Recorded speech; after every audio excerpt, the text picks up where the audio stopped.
Tibetan so-called prayer wheel. To all Westerners, the supreme symbol of superstition. Just let it go round and it says the prayers for you, and you don't have to do any work about it at all. And here it goes. But what's fascinating about it? Any child would like to do this. Just keep it moving. In the same way, any child likes to do this.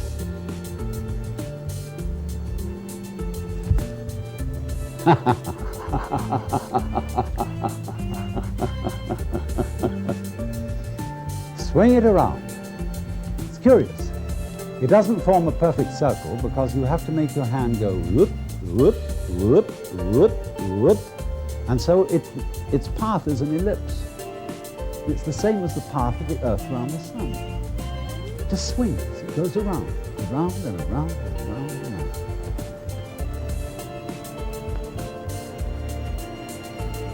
An orange on the end of a string. What's the fascination of it? Why does one like to do this and just keep it up? You know, I'm sort of stuck with it right now and I can hardly let go of it. No, I'm supposed to go on with this program, but I'm so fascinated with spinning this orange on the end of the string that I don't know if I'm going to make it. Why do we like to do that? We'll play music, we'll dance, and we'll do other things like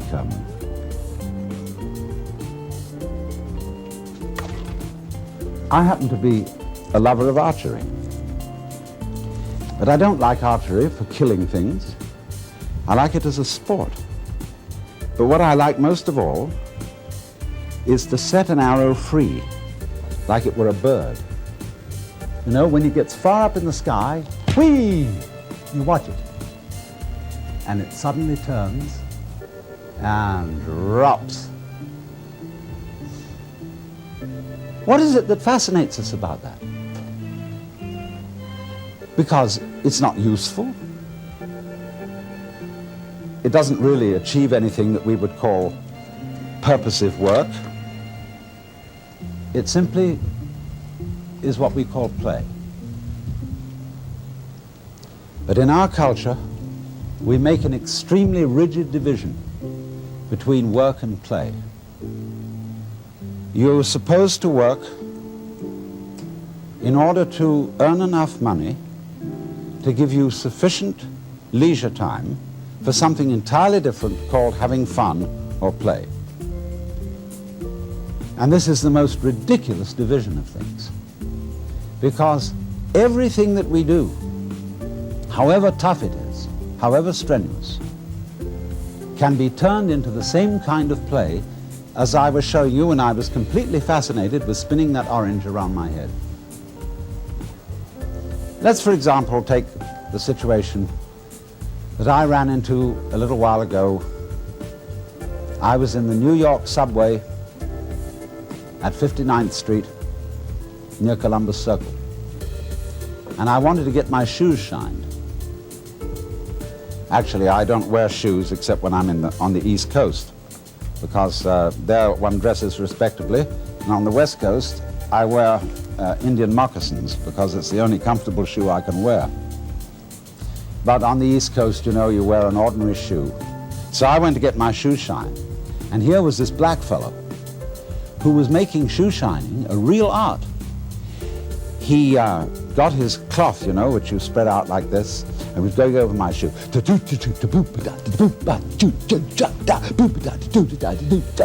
Like that. See? He was dancing while he was working. And he had just the same fascination in shining shoes as one has spinning this thing around one's head.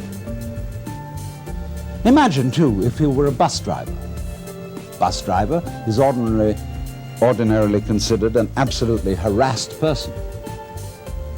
He's got to watch out for all the laws, all the competing traffic, the cops, the people coming on board giving their fares, and he has to give them change. And if he has it in his head that this is work, it will be hell. But let's suppose he has a different thing in his head. Supposing he has the idea that moving this enormous conveyance through complicated traffic is a very, very subtle game. And he has the same feeling about it that you might have if you were playing the guitar or dancing.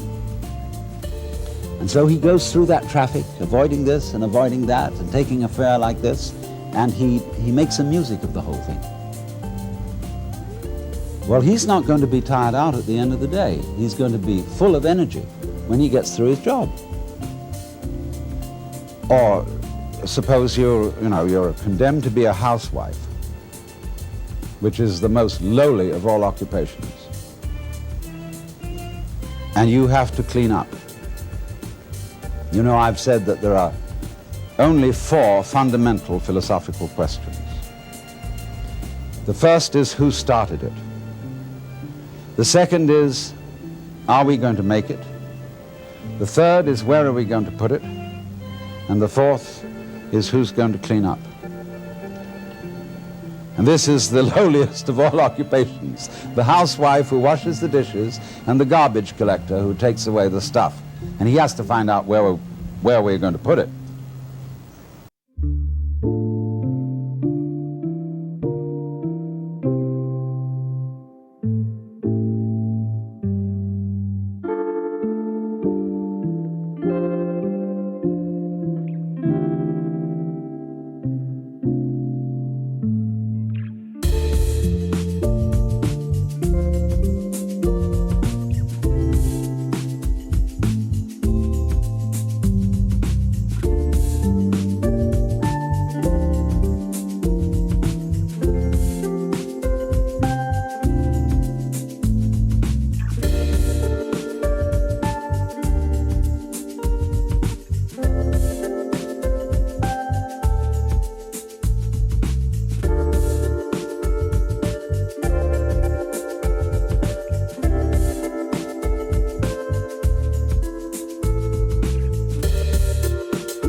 So now, who's going to clean up?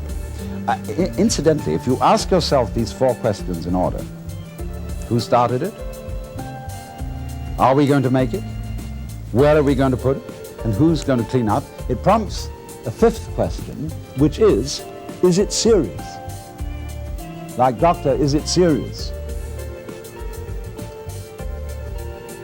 Well, supposing it isn't. And then the housewife who's going to clean up approaches washing dishes in an entirely different spirit. And don't think that I'm some sort of male chauvinist who's trying to talk women into the idea of staying in their place. Because I'm perfectly willing to wash dishes too, because the art of washing dishes is that you only have to wash one at a time. If you're doing it day after day, you have in your mind's eye an enormous stack of filthy dishes which you have washed up in years past, and an enormous stack of filthy dishes which you will wash up in years future. But if you bring in your mind to the state of reality, which is, as I've pointed out to you, only now, this is where we are. There is only now. You only have to wash one dish. It's the only dish you'll ever have to wash, this one. You ignore all the rest, because in reality, there is no past and there is no future. There is just now. So you wash this one. And instead of thinking, have I got it really clean, as my mother taught me with an angry voice, that I had to get every little scrap off it, you know, and she got angry at you. Instead, you turn the cleaning movement into a dance. like this. And you dig that. And you swing that plate around, and you let the rinsing water go over it, and you put it off in the rack. Crazy. See? Take the next one. And you get this rhythm going. See? And you're not under compulsion all the time. You know, when I was a little boy and went to school in England, I had to learn the piano. They called it playing the piano. But actually, they said you must play. We had in England compulsory games.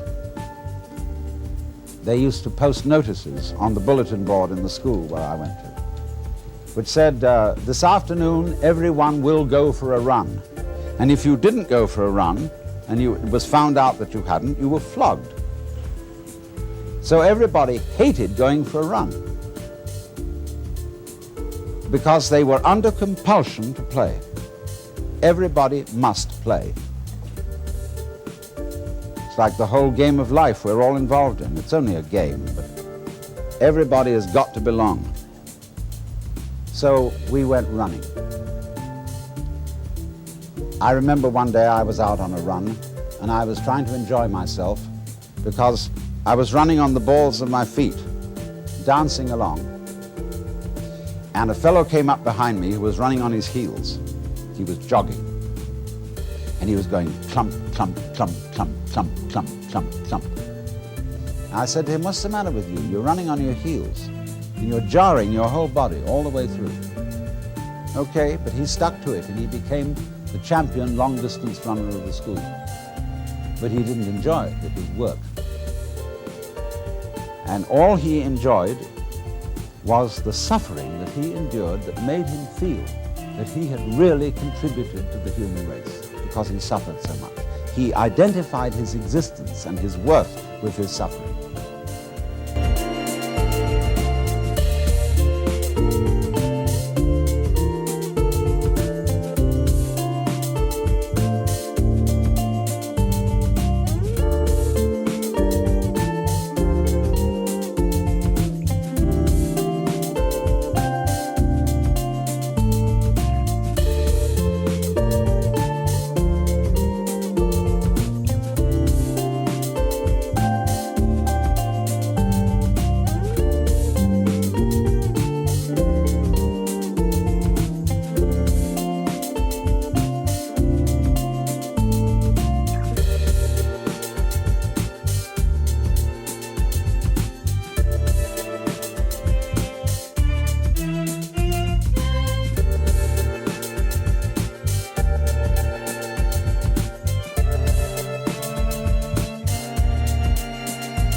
Now, really great runners dance when they run. They don't necessarily follow a straight course. They may weave. And in the same way, if you happen to witness in the year 1970 the World Cup Championship in soccer, you would have seen that the winning team from Brazil, which consisted mostly of spades, played soccer in a most extraordinary way. They played it like basketball. They played it dancing. The way we learned soccer in school when I was a boy was very, very formal and orderly, and we didn't really enjoy it. But these fellows were bouncing balls off their shoulders, off every muscle, and they had astonishing teamwork. But at the same time were dancing the game, and the sports writer in the London Times said that they danced their way to victory. So the point is, therefore, that you can do everything you have to do in this spirit. Don't make a distinction between work and play. Regard everything that you're doing as play, And don't imagine for 1 minute that you've got to be serious about it. Let's take, for example, the rest of the world other than ourselves. Think for a moment, what are vegetables doing? Let's, for example, consider this. And what's it all about? I mean, it serves us, human beings, by being decorative, but what is it from its own point of view? See, because here is this stalk, and all these leaves come out, ka-ching, ka-ching, ka-ching, ka-ching, ka-ching, ka-ching, all that stalk, then whoops, it goes into this. And then it goes into flowers in the end, you see, and they go kitty, kitty, kitty, kitty, kitty, kitty, kitty, kitty, all around. But I look at the thing, and it's like a symphony.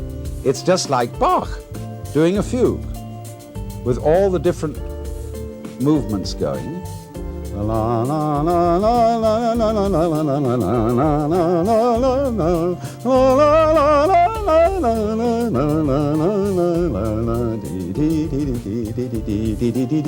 and that's what it's about. Well, you say, it's using up air, it's using up energy, it's really not doing anything except being ornamental. And yet here's the whole vegetable world. Not only cactus plants like this, but all trees, roses, tulips, and edible vegetables, cabbages, celery, lettuce. They're all doing this dance. And what is it all about? Why do they do it? Well, we say, one must live. It's necessary to survive. You know, you really must go on. It's your duty. It's your duty to your children. But you see, the thing I feel is if you bring up your children that way and tell them that they ought to be grateful to you because you're doing your duty towards them, they will learn to bring up their children in the same way, and everybody will be depressed. There really is no necessity to go on living. We think, you know, it's part of our Western philosophy, that we think we have a drive to survive, that we must go on living.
Because some big daddy said to us, you got to go on living, see? And you better make it or else. Well, I've already explained to you on this show that there is the fear of death is completely absurd. Because if you're dead, you've got nothing to worry about. So you'll be all right. So in the same way, you must not, no, I don't want to use that word, must not. Because I'm not trying to talk to you as an authority, I'm trying to talk to you as somebody who's opening your mind up, a helper, not a father figure. This thing here, this plant, I'm quite sure it doesn't say to itself, you ought to go on living. You've got an instinct to survive, which is something other than yourself and which you have to obey. See, I don't think of my own instincts as drives, which is the proper psychological term for them nowadays.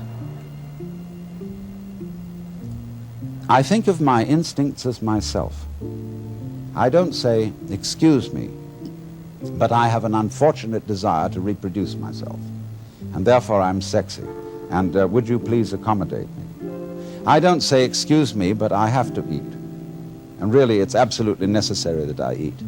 I say, on the contrary, hooray! I am this desire to make love, and I am this desire to eat. It's not something else that pushes me around, it's me. Well, all right, but it doesn't have to go on. I don't feel so compelled that if it were to stop, well, if it were to stop, if I were to be killed, that would be another scene.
That would be a different form of the dance.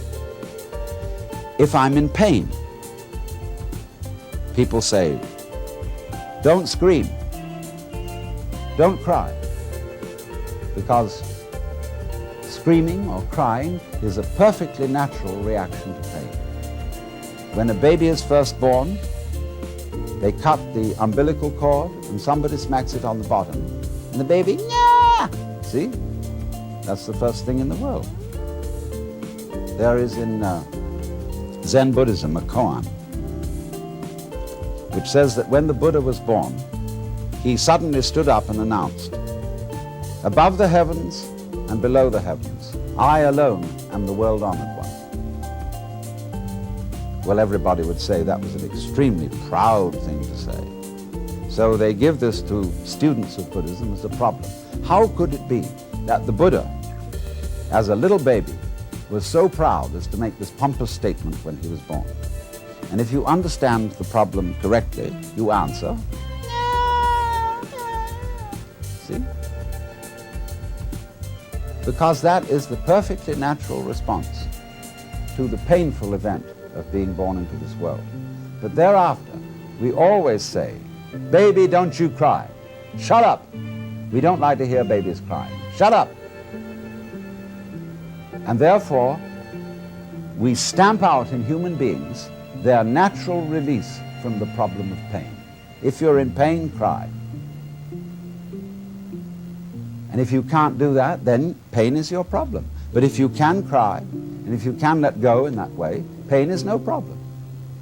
And if you get the shudders at death, the idea of death, the idea of not being here anymore, just get those shudders and dig them.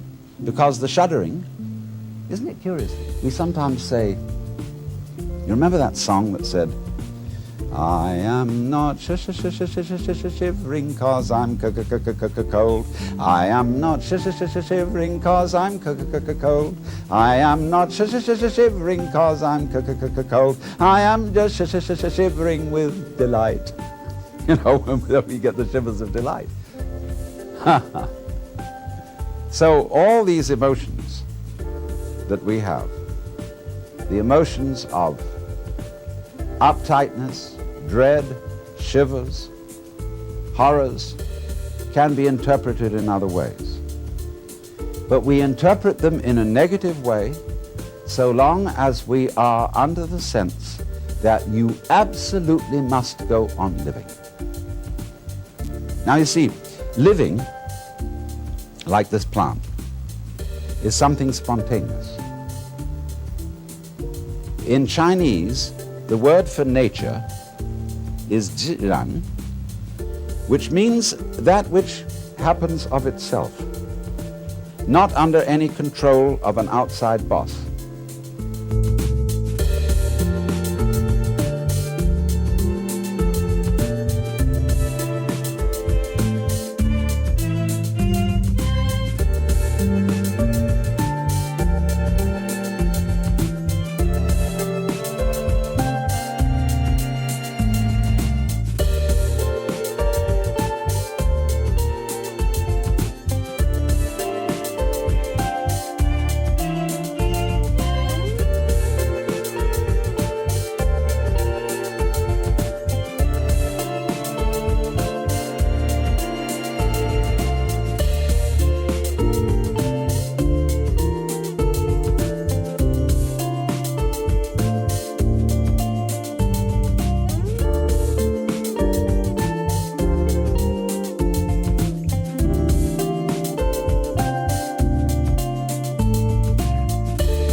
And they feel that all the world is happening so of itself. It's spontaneous. And so you stop this spontaneous flowering of nature cold if you tell it you must do it. It's like saying to someone, you must love me. Well, it's ridiculous. If I were to ask my wife, darling, do you really love me? And she says, I'm trying my best to do so. That's not the answer I want. I want her to say, I can't help loving you. I love you so much I could eat you. And that's what the plant feels in growing. It doesn't feel that it must grow. It's not under orders. It's not a military chain of command. It does this spontaneously. So that when you try to command a spontaneous process, you stop it. It's like saying to someone, now, be unself-conscious. You know, there's a belief in India that if you think of a monkey while you're taking medicine, the medicine won't work. So therefore, when you take your vitamins or next pills, try not to think of a monkey. See? And that will completely tie up the spontaneous process, and it won't work. So all the things that we say to our children, like, well, you must have a bowel movement every day after breakfast. Try, darling, to go to sleep. Stop pouting. Take that look off your face. Oh, you're blushing. Make you feel guilty about blushing. See, all those things are attempts to say this one thing. Darling, little child, you are required to do what will be acceptable only if you do it voluntarily. And everybody on this account is completely mixed up, because we are trying to force genuine behavior. We all admire artists when we say they're unself-conscious. They seem so natural. They seem to dance or paint or talk or play the piano so effortlessly. Of course, a lot of work has gone into it. But if you are a great artist, your so-called periods of practice, when you sit for hours and study your technique on the piano, you will not do that effectively unless it is a pleasure for you.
You have to come to the point where going over it again and again is a dance.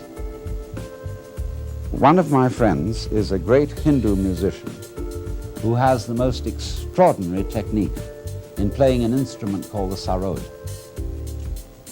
It's like an extremely sophisticated Hindu guitar. His name is Ali Akbar Khan, and he's generally acknowledged to be the leading master of Northern Indian music. He told me once that the comprehension of music is in understanding one note. The meaning of that is he can sit for hours and hours working on this, but there really is only one note at a time. And he gets into that note and listens. He really listens. Gets into the sound. And it simply doesn't matter that it takes a long time, that he'll have to do this for many hours, because he's completely absorbed in listening to the sound he is now making. He's going with that vibration, as when you might chant, you see, like they do in yoga. You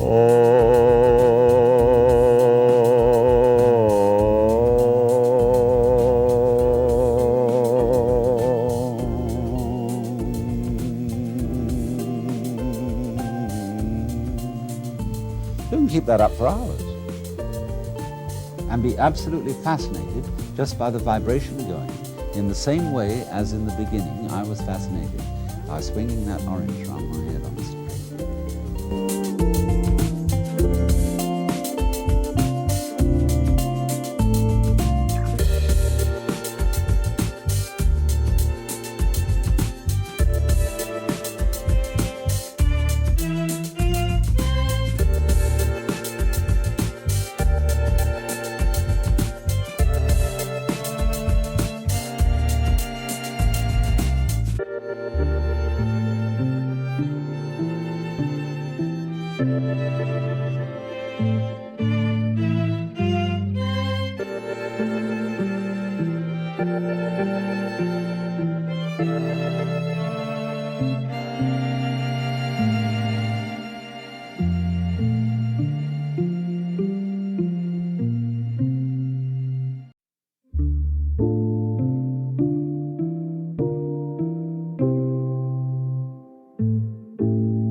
See, this is the real secret of life.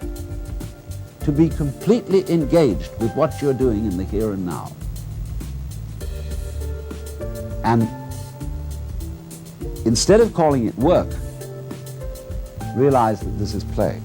In Hindu philosophy, the whole creation is regarded as the Vishnu Leela. That means the play of Vishnu. Leela means dance or play, and from it we get our word lilt. They also, in Hindu philosophy, call the world an illusion. And in Latin, the root of the word illusion is ludere, to play. Because all this going on, the swinging of the ball, the pattern in which the flower goes, is just to swing. And if you take it seriously and say, are you doing anything useful? Useful for what? Useful to go on. But if you take that attitude to going on becomes a drag. Survival becomes a sweat, and it's not worth it. And if you teach your children, and they'll imitate you, they'll treat survival as a sweat which they have to undergo, they have to keep going on, and they'll teach their children to do it, and the whole continuation of the human race will be a drag, which is in fact what it's become because of this attitude. And this is the reason why we've invented the atomic bomb and are preparing to commit suicide. Because we think we must happen. And to the degree that we think we must happen, we hate it. And are going to bring it to an end and stop it. So I was about to say seriously, but I'm going to change my words and say sincerely suggest. You know, I'm not, in talking to you, I'm not preaching. I'm not actually serious, because I'm really with this rather than any kind of deep philosophy and so on. So I suggest to you sincerely. G.K. Chesterton once said that the angels fly because they take themselves lightly. How much more so then he, she who is Lord of the angels? Huh. The whole world is 3 for a penny, 3 for a pound, 'tis love that makes the world go round, or in the words of Dante. But my own wings were not so fluttered, were not for such a flight, except that, smiting through the mind of me, there came fulfillment in a flash of light, that my volition now and my desires were moved like wheel revolving evenly by love that moves the sun in starry fire.